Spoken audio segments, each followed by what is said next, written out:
Hello, and welcome to the YesterTapy channel. Let's talk about The Invitation. The Invitation is a 2016 movie that is currently streaming on Netflix. And from the onset, I'm just going to tell you, I totally recommend it, and I thought it was super good.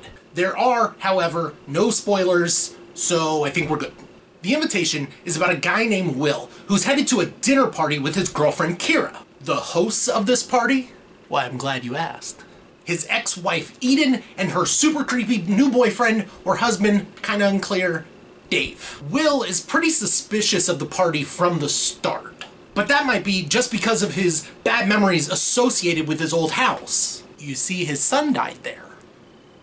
That's sad. So there's a lot of things that he's observing that no one else is. And overall, everyone else just wants to have a good time and relax. Because the movie is from the point of view of Will, you as a viewer also sort of see what he sees. And in that, a seed is planted in your brain. Is this a cult? Let's hope it's a cult with sex stuff. There are some creepy people in the group, and they do some weird things. First, besides being just overall weird, they show a video of this woman dying, which is pretty much a buzzkill for any party. So if you're throwing a party, don't show videos of people dying. Kinda gets people out of the mood for the sex stuff you're gonna propose later. Then they play a game in which one of the creepy friends tells the whole group that he killed his wife. Don't do that either. It's weird. And then hot girls start to make out. You put that next to a video of some woman dying, and then you have yourself what we call juxtaposition.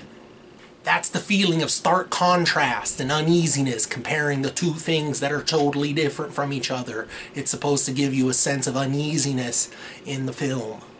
It's designed that way. They know what they're doing, kind of. After that, things get super uncomfortable and one house guest leaves because, you know, they're seeing a woman dying and then this guy's confessing to killing people and then there's some lesbians that are making out, you know, whatever. I don't even know.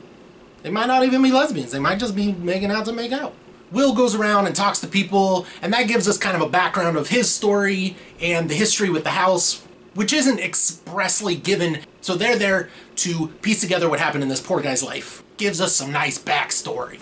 Then he goes to be alone, so we can get some cool flashbacks. His girlfriend notices that he's super distant, and she goes to talk to him, and they get in a fight because he won't let her in, and you kind of feel bad for him, but you also kind of feel bad for her because she just wants to help him out. And things at the dinner party just get kind of awkward, like maybe he should just leave. Now here is where I'm going to trail off on the plot because I don't want to really spoil anything.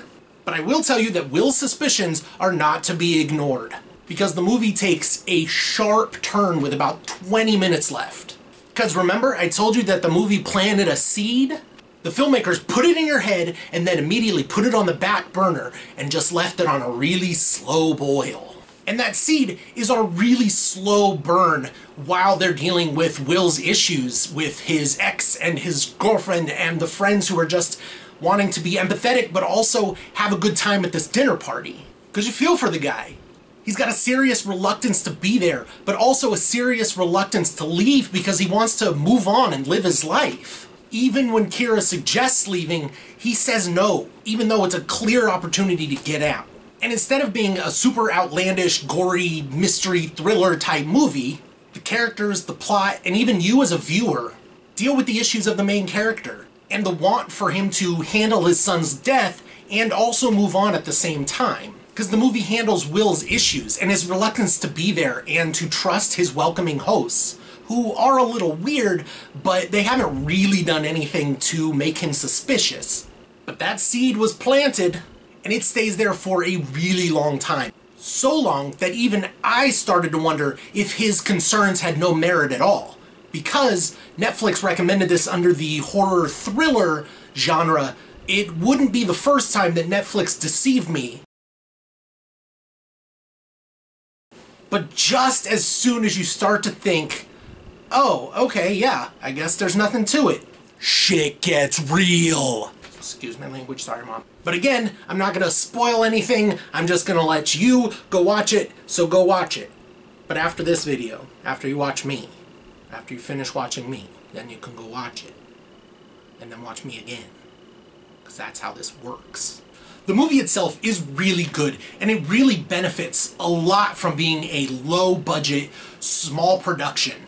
Because that slow burn that I talked about, it really works in the movie's favor as a whole. But I can totally see some studio heads seeing this movie and thinking, this is good, but it's getting boring. We need to move up the action by 20 minutes. We need to give them a shotgun. We need to add a zombie.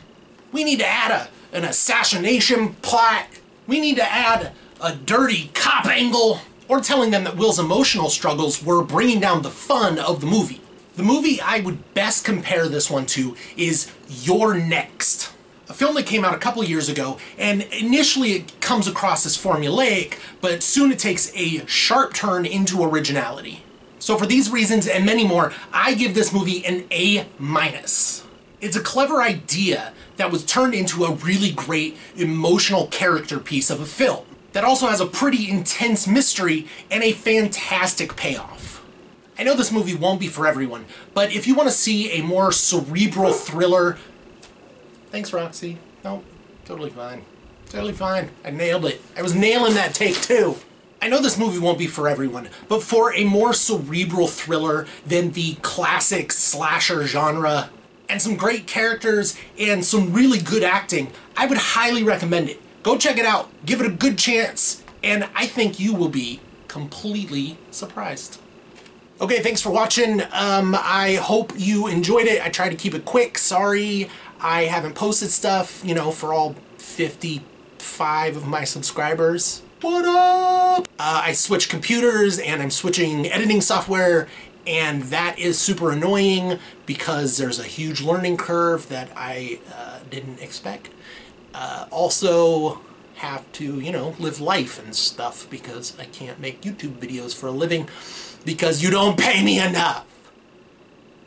Actually, you don't pay me at all. Carry on.